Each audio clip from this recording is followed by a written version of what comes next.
చంద్రశేఖర్ ఇచ్చిన ఆఫర్ని రిజెక్ట్ చేయమని అనన్యకు అభినవ్ సలహా ఇచ్చాడు అని అర్థం చేసుకున్న షర్మిల రెచ్చిపోయి మరి అభినవ్ని మాటలతో ఫుట్బాల్ ఆడేసింది.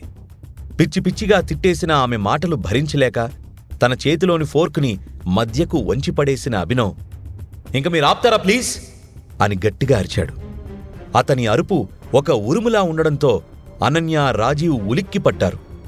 షర్మిల పళ్ళు కొరుకుతూ ఏదో అనబోయింది కాని అభినవ్ చేతిలో వంకరపోయిన ఫోర్కు చూసి భయంతో బిగుసుకుంది. ఏంటి తెగరిచ్చిపోతున్నారు? మీ ఫ్యామిలీ మ్యాటర్స్లో నేను ఇన్వాల్వ్ అయ్యానా? నేను ఈ ఫ్యామిలీ మెంబర్ కాదా అని క్వశ్చన్ చేశాడు. షర్మిల నోటి వెంట మాటలు కూడా రాలేదు.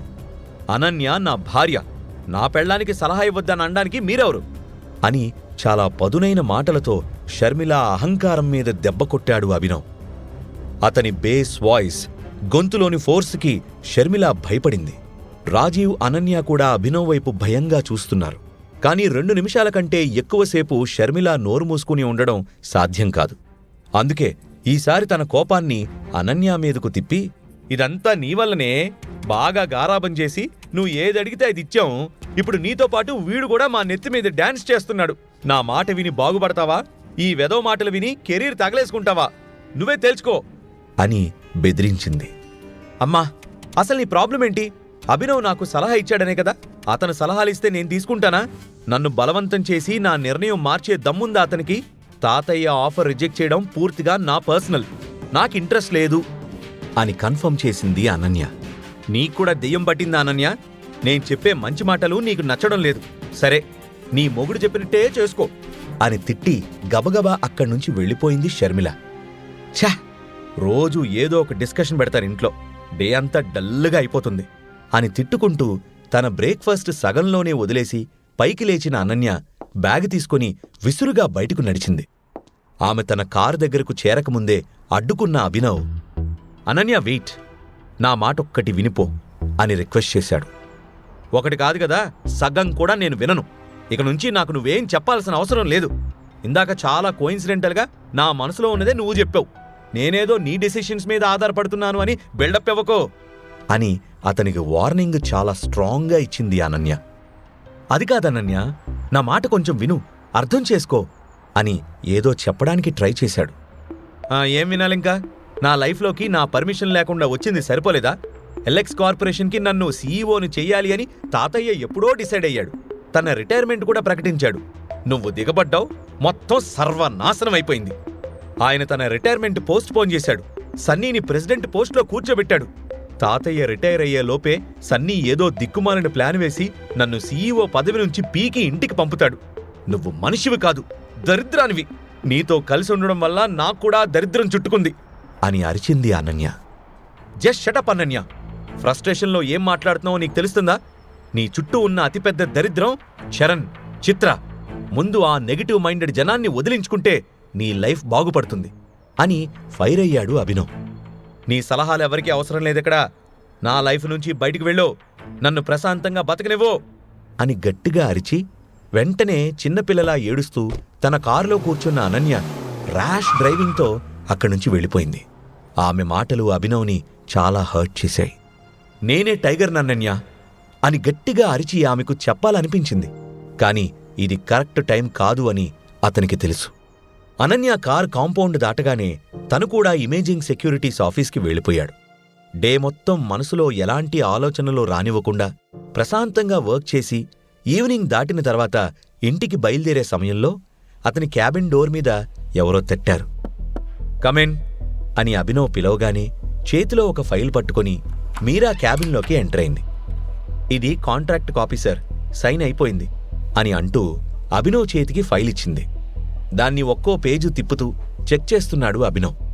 ఒక దగ్గర ఆగిపోయి వేలితో పాయింట్ చేస్తూ, సగం పేమెంట్ కంపెనీకి చెల్లించినట్లుంది, కానీ వాళ్ళు అడిగిన క్వాంటిటీకి అమౌంట్కి మధ్య చాలా తేడా ఉంది. నువ్వు చెక్ చేయలేదా అని మీరాకు చూపించాడు అభినవ్. యాక్చువల్లీ వాళ్లతో మనకి అగ్రిమెంట్ అయిన తర్వాత వాళ్ళకింకా ఎక్కువ లోడు డిమాండ్ చేశారు. వాళ్ళ విషయం మెయిల్ చేసి వెంటనే వాటికి కూడా అడ్వాన్స్ పే చేశారు అని అసలు విషయం క్లియర్గా చెప్పింది మీరా. మరి ఆ విషయం కాంట్రాక్ట్లో యాడ్ చేయాల్సింది కదా. అయినా వాళ్ళకి ఎక్స్ట్రా లోడ్ ఇస్తానని ఒప్పుకునే ముందు మన స్టాక్ పొజిషన్ చెక్ చేశావా అని అడిగాడు అభినవ్. వాళ్ళు కొద్దిసేపటి క్రితమే మెయిల్ చేశారు సార్, కొత్త కాంట్రాక్ట్ ప్రిపేర్ చేసే టైం లేదు. వాళ్ళు ఫస్ట్ అడిగిన లోడు మండే లోపు రెడీ అవుతుంది. ఎక్స్ట్రా డిమాండ్ ప్రిపరేషన్ గురించి ఆలోచించాలి అని ఆన్సర్ చేసింది మీరా. ఓకే, అయితే మండే ఆలోచిద్దాం అని ఆన్సర్ చేసి తన టేబుల్ మీద సిస్టమ్ ఆఫ్ చేశాడు అభినవ్. కానీ మీరా బయటకు వెళ్లకుండా ఇంకా అలాగే నిలబడ్డం గమనించిన అభినవ్, ఇంకా ఏదైనా డిస్కస్ చేయాలా అని అడిగాడు. నో సార్ అని ఆన్సర్ చేసి బయటకు వెళ్లిపోయింది మీరా. వెంటనే తన టేబుల్ మీద ఫైల్స్ సర్దేసి తన బ్రీఫ్ కేస్, ఫోన్ తీసుకుని ఆఫీస్ నుండి బయలుదేరాడు. అతని కార్ ఆఫీస్ కాంపౌండ్ దాటుతూ ఉండగా ఉదయం ఇంటి దగ్గర జరిగిన సీన్ గుర్తొచ్చింది. ఆవేశంలో షర్మిలాను, అనన్యాను గట్టిగా తిట్టేశాను. ఆ కోపం కడుపులో పెట్టుకుని ఈ పూట నా కడుపు మార్చే పనిలో ఉంటారు. శుభ్రంగా డిన్నర్ చేసి ఖాళీ గిన్నెలు రెడీగా పెడతారు అనుకుంటూ డిన్నర్ కోసం అక్రమ్ రెస్టారెంట్ వైపు కార్ టర్న్ చేశాడు. నచ్చినది ఆర్డర్ చేసుకుని శుభ్రంగా తిని బిల్లు పే చేశాడు అభినవ్. టైగర్ మెంబర్షిప్ కార్డు కొన్ని ప్రత్యేక సందర్భాల్లో అత్యవసరమైనప్పుడు మాత్రమే వాడాలి అని అతను ఫిక్స్ అయ్యాడు. అతను రెస్టారెంట్ నుంచి బయటకొచ్చి తన కారులో కూర్చున్నప్పుడు వెనకవైపు ఒక బ్లాక్ కార్ని గమనించాడు. అది ఆఫీస్ దగ్గర నుంచి రెస్టారెంట్ వరకు తనని ఫాలో చేయడం అతనికి గుర్తొచ్చింది. నేనొచ్చిన రూట్లోనే ఎవరో రెస్టారెంట్కొచ్చి ఉంటారు అని లైట్ తీసుకున్నాడు. తన కార్ స్టార్ట్ చేయగానే అది కూడా స్టార్ట్ అయ్యి ఫాలో చేయడంతో అతనికి మళ్లీ డౌట్ మొదలైంది.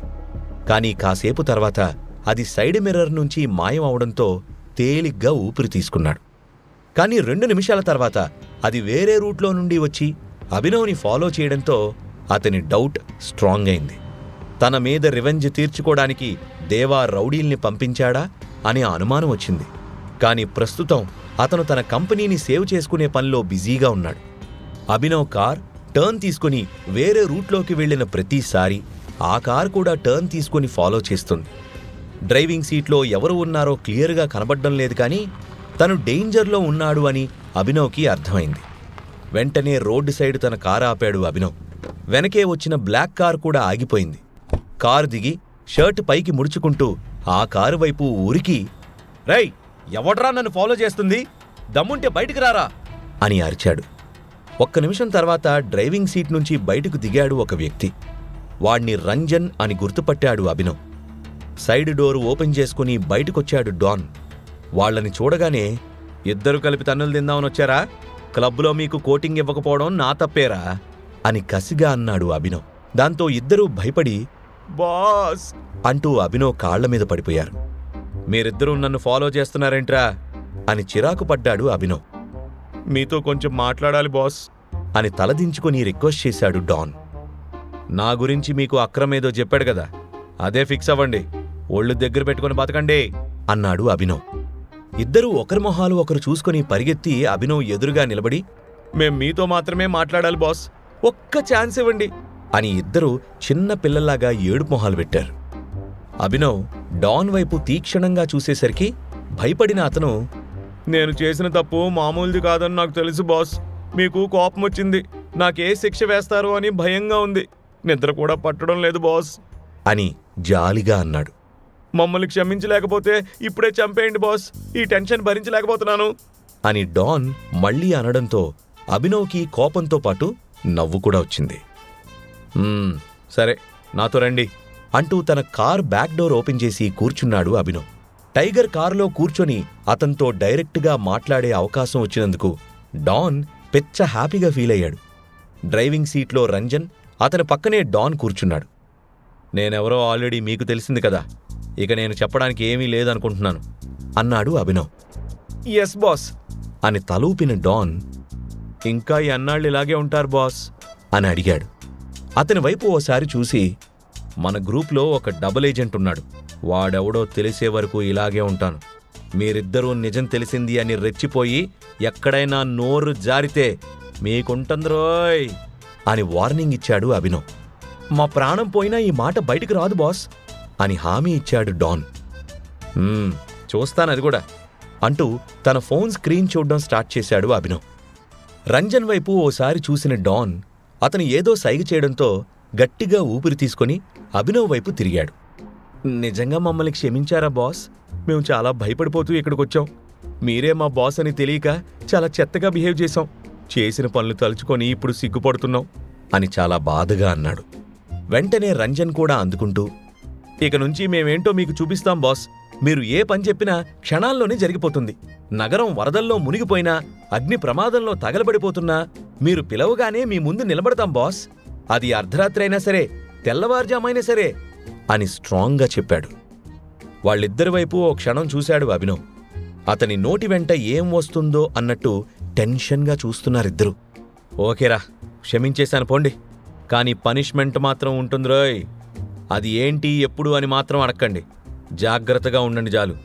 నాకేదైనా అవసరమైతే కాంటాక్ట్ చేస్తాను. చెప్పిన టైంకి రాకపోయినా, ఇచ్చిన టాస్క్ ఫినిష్ అవ్వకపోయినా మీకుంటుందిరోయ్ అని బెదిరించాడు అభినవ్. దాంతో డాన్ మొహం సంతోషంతో వెలిగిపోయింది. చాలు బాస్, ఈ ఒక్క మాట చాలు. నేనంటే ఏంటో మీకు చూపిస్తాను అని ఎమోషనల్ అయిపోయాడు. రంజన్ కూడా ఫుల్ బాటిల్ తాగినట్టు ఊగిపోతున్నాడు. అతను కూడా ఏదో అనబోతూ ఉండగా, చాలు చాలు, ఈ హెవీ సెంటిమెంటు నేను తట్టుకోలేను గాని ఇంక దిగండి, నేను వెళ్ళాలి అని ఆర్డర్ వేశాడు అభినవ్. అందరూ కారులో నుంచి బయటకొచ్చేశారు. అభినవ్ని పైనుండి కిందకి ఒక్కసారి కళ్ళు పెద్దవి చేసి చూసిన డాన్, ఒక్క మాట అడుగుతాను బాస్, మీరిలా ఒంటరిగా తిరగడం చాలా రిస్కు. మీరు ఓకే అంటే మీకు ప్రొటెక్షన్ ఇస్తాను. మిమ్మల్ని ఇబ్బంది అస్సలు పెట్టను. మీపై చాలా దూరం నుంచి నిఘా పెడతాను ప్లీజ్ అని రిక్వెస్ట్ చేశాడు. అవసరం లేదురా బాయ్ అంటూ కారు డోర్ ఓపెన్ చేసిన అభినవ్, నన్ను నేను కాపాడుకోగలను. అయినా టైగర్కి రక్షణ ఇచ్చేది ఎవర్రా అని సరదాగా అన్నాడు. బాస్, మీ గురించి తక్కువ చేయడం కాదు గాని మాక్కూడా బాధ్యత ఉంది బాస్. మిమ్మల్ని జాగ్రత్తగా చూసుకుంటున్నాం అనే తృప్తి కోసమైనా నన్ను అలౌ చేయండి బాస్ అని బతిమాలాడు డాన్. పోనీ ప్రొటెక్షన్ కోసం కాకపోయినా మమ్మల్ని ఏదో ఒక పనిలో పెట్టుకుని మీకు దగ్గరగా ఉండేలా చూసుకోండి బాస్, మాకు తృప్తిగా ఉంటుంది అని రంజన్ కూడా బతిమాలడం మొదలుపెట్టాడు. మీరేంట్రా ఇలా తగులుకున్నారు? ఏదైనా పని చెప్తే గానీ ఇక్కడి నుంచి వెళ్ళరా ఏంటి అని అడిగాడు. ఎస్ బాస్, ఇవాళ మేము ఇంటికి వెళ్ళి తృప్తిగా నిద్రపోవాలంటే మీకేదైనా పని చేయాలి బాస్ అని మొండిగా అన్నాడు డాన్. దాంతో ఒక నిమిషం ఆలోచించిన అభినవ్, సరే, నాకు ఒకరితో పాత లెక్కుంది. నేను క్షమించి వదిలేసినా ఈ మధ్య తెగ ఇరిటేట్ చేస్తున్నాడు. వాణ్ణి సెటిల్ చేస్తారా అని అడిగాడు. దాంతో డాన్కి హుషారొచ్చింది. కాలర్ వెనక్కి మడిచి ఎగరేస్తూ, ఎవడు బాసాడు? మిమ్మల్ని వేధించినవాడు ఈ సిటీలో తిరగకూడదు. అడ్రస్ ఇవ్వండి బాస్, వాడి అడ్రస్ లేకుండా చేస్తాను అంటూ తల ఎగరేశాడు. వాడి పేరు దేవా అని చెప్పి చిన్నగా నవ్వాడు అభినవ్. అయిపోయాడు వాడు నా చేతిలో అంటూ పళ్ళు కొరికాడు డాన్. అతని కళ్లలో క్రోధం చూస్తుంటే దేవా మ్యాటర్ ఫినిష్ అనిపిస్తోంది. దేవాని చంపడానికి డిసైడ్ అయ్యాడా డాన్? టైగర్ తన కోసం రౌడీలను పంపాడు అని తెలిసిన దేవా రియాక్షన్ ఏంటి? డాన్ చేతిలో దేవాకు ఏదైనా అయితే వైభవి పరిస్థితి ఏంటి? ఈ ప్రశ్నలకు సమాధానాలు తెలుసుకోవాలంటే నెక్స్ట్ ఎపిసోడ్ వినాల్సిందే. క్రింద ఇచ్చిన లింక్ ని క్లిక్ చేసి పాకెట్ ఎఫ్ఎం యాప్ ని ఇన్స్టాల్ చేసుకోండి. Stay tune to pocket FM.